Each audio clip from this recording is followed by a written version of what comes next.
वह बौद्धों की स्वतंत्र पहचान के लिए आप लोग अपने घर से चल करके आज रोहतक के अंदर आए, इस सब के लिए मैं हार्दिक दिल से आप सबका शुक्रगुजार हूं, साधुवाद। हम बात करें देश के इतिहास की, तो हमारा जो देश है, जो इंडियन जो बुद्ध हैं, जो बौद्ध लोग हैं, उन्होंने बुद्ध के बाद ही भारत के अंदर बुद्ध धर्म को जाना और पहचाना। महाकारुणिक तथागत गौतम बुद्ध सम्यक हुए, अरहत हुए, उन जैसा कोई बुद्ध नहीं हुआ, इसलिए विश्व के अंदर उनको बुद्ध धर्म में सबसे श्रेष्ठ स्थान दिया गया। वो बुद्ध कहलाए और उनका जो मान है वो दुनिया के तकरीबन 17-18 देशों में होती है। बाबा साहब ने कहा कि आप लोगों को अंधभक्त नहीं बनना। वही लोग मेरे पीछे आए जो लोग खुद पर विश्वास करते हैं, जो लोग मुझ पर विश्वास करते हैं और जो लोग बुद्ध पे विश्वास करते हैं। ये बाबा साहब के कथन थे। लोगों ने बाबा साहब की बात को बहुत अच्छे से माना, क्योंकि इस देश के अंदर अंधभक्तों की संख्या ज्यादा थी और बाबा साहब पर विश्वास करने वाले, खुद पर विश्वास करने वाले लोग बहुत कम थे। इसलिए इस भारत के अंदर आज भी बाबा साहब के जाने के बाद हमारी पॉपुलेशन पूरे भारत के अंदर 0.78% थी। 78-86 लाख बुद्धिस्ट हैं। 78-86 लाख बुद्धिस्ट 2011 की जनगणना, 2024-22 में जो जनगणना होनी थी, वो जनगणना अगर हो भी जाती तो ज्यादा से ज्यादा 25 लाख बौद्ध बनते। 1 करोड़ को पार कर पाते बौद्ध लोग नहीं बन पाते ज्यादा।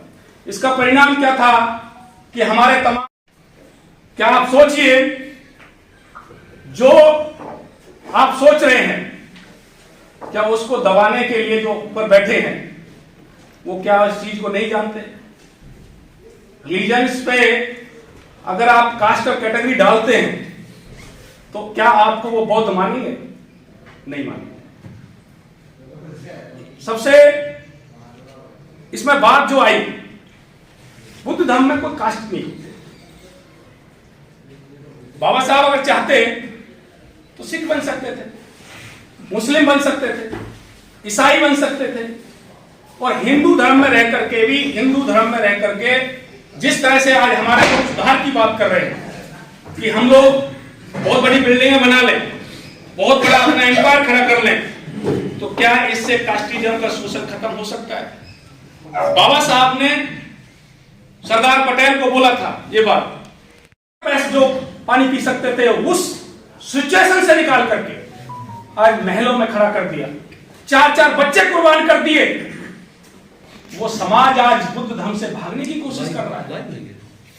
वो समाज बुद्ध धर्म को अपनी आइडेंटिटी बनाने से कर रहा है। इस स्वतंत्र पहचान को हम लोगों को अपने जीवन में धारण करना है, लोगों के बीच में बोलना है कि हम बौद्ध हैं। और जिस दिन आप लोगों ने कैटेगरी और कास्ट को खत्म करके अपने आप को बौद्ध बोलना शुरू कर दिया, मैं दावे के साथ कहता हूं कि महामानव जो बोधिसत्व हैं, उनका जो मिशन है इस देश के अंदर मानवता को कायम करने वाला, जो बुद्ध का जो मार्ग था, वो दोबारा से भारत के अंदर फिर जीवित हो जाएगा।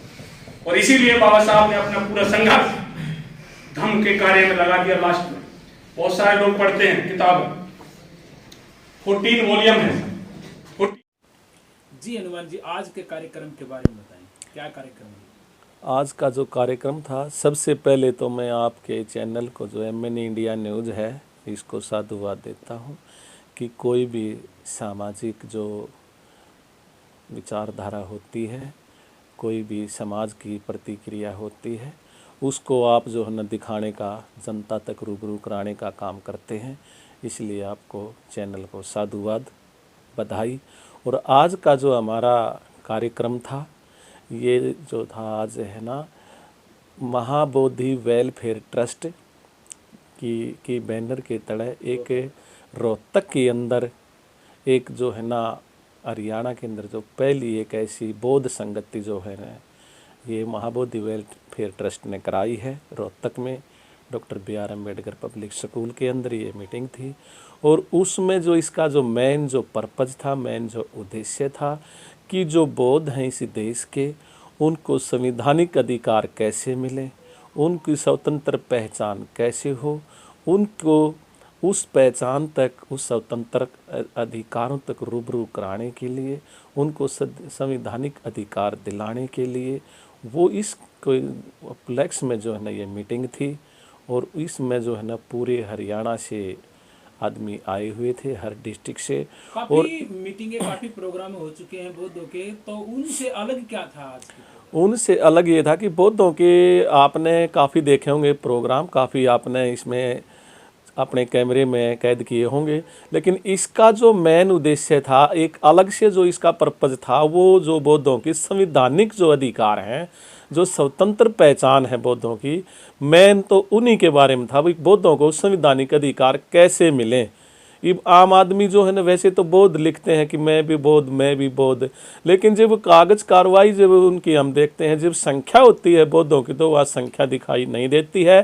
तो हमारा पर्पज़ यही था कि संख्या बौद्धों की कैसे दिखाई देगी, कि संख्या तो तभी दिखाई देगी जब हम बौद्धों में बौद्ध के डॉक्यूमेंट जो वो बनवाएंगे, और तभी हम असली जो है ना बौद्ध कहलाएंगे।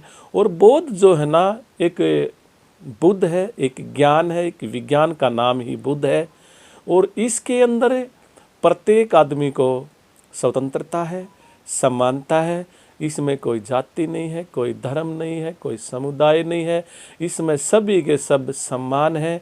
और बुद्धिज़्म का जो असली जो मार्ग है, विज्ञान की तरफ अग्रसर होना, और विज्ञान की तरफ जो भी मनुष्य, जो भी परिवार, जो भी देश जाएगा, वो हमेशा अव्वल दर्जे में आएगा, वो हमेशा महान बनेगा, विद्वान बनेगा। क्योंकि बुद्ध का वास्तविक जो नाम है शिक्षा है, विज्ञान है, ज्ञान है, इसी को बुद्ध कहते हैं।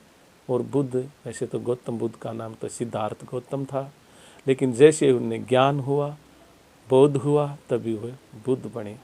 तो आज हमारा मेन पर्पज़ रोहतक में यही था कि बौद्ध, वास्तविक बौद्ध बनने के लिए उसको संवैधानिक कैसे बनना है, इसी के ऊपर हमारी आज की जो मीटिंग थी।